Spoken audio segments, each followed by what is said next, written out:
Hey gang, Dan here from marginallyclever.com. I want to show you this big servo I've been building through most of COVID. You've seen the rest of the stuff on my channel, so you've seen big robot arm. I'll put a picture of it right here.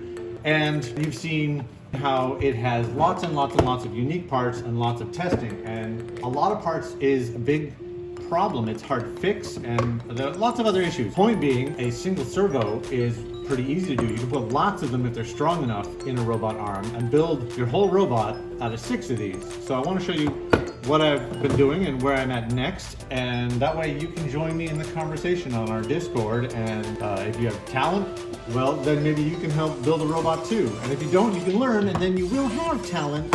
So that works out very nicely. So this is the 3D printed part of the case. We've got a lid, and a lot of thought has been put into this to have the minimum amount of support material. Also, I was hoping that down the road this could be injection molded. So a lot of thinking about injection molding technique goes into design choices. For instance, this box, the core piece, it prints on this side, and the motors are going to stick up through here. I call this the input side, and there's a timing belt that runs inside here. This gearbox, which is an all-metal model I got from Asia. I won't lie, I went on Fiverr and I found someone who went and looked for a deal that didn't exist in English.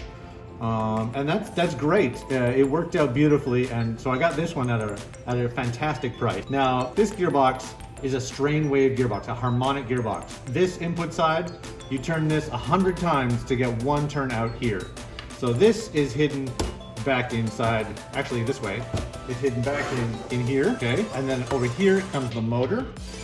I don't have a spare motor at the moment. And then the timing belt runs from back here to around this wheel, okay? I would like to take a moment here to point out that we are currently printing out the same box again, but for that metal gearbox. Cool, cool, cool. How long is that gonna take? It says 4 hours here, 4 hours here, and there's an 8-hour part after that. If I had a third roll of filament, I would be running 3 printers. Okay, so now, in a normal servo, so this is a normal hobby servo. You see them all over electronic shops and your favorite online retailer. They have a motor under here, they have a gearbox, they have a sensor, and so they know what angle this is at all the time. Now, this box does, you see here, count the sensors, none. It's coming, it's in the mail. This is the first half of the sensor. This disc moves in front of the sensor, and the metal in the plate affects the electric signal, and then I can read the signal to determine the angle of this disc, which means this disc has to go back here and be attached to the output side here. So when this turns with it. Now, it looks like at this point, this metal tube is what's going to attach this piece to this piece right through here.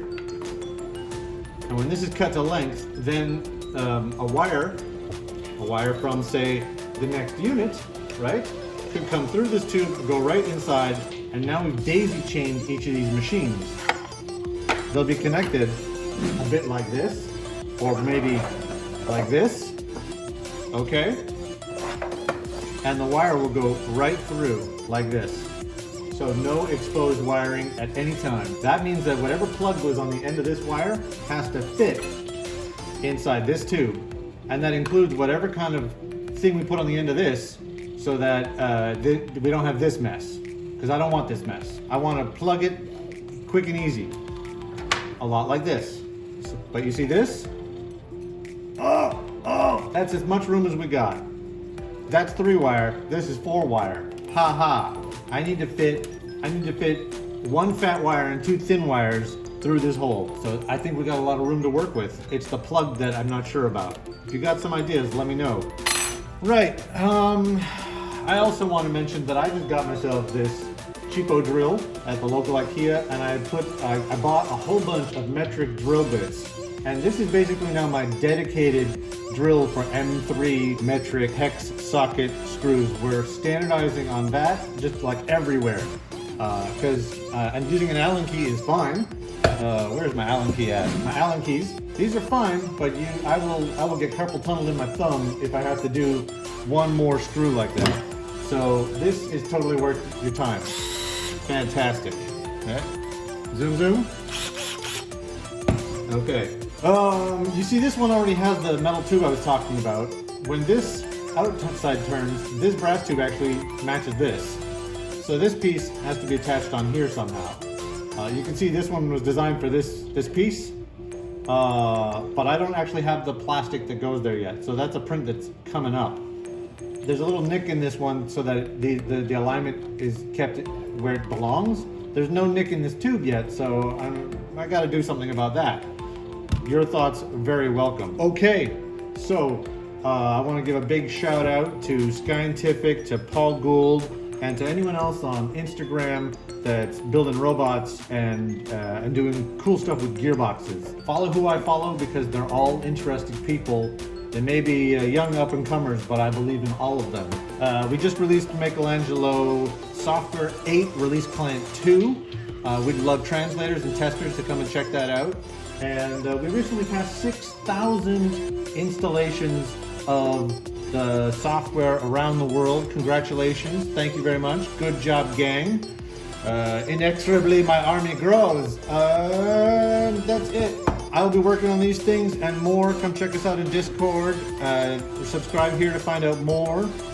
Send me kind words reminding me to make more videos, and I will do that. I guess that's it. Thank you very much. I'll see you next time.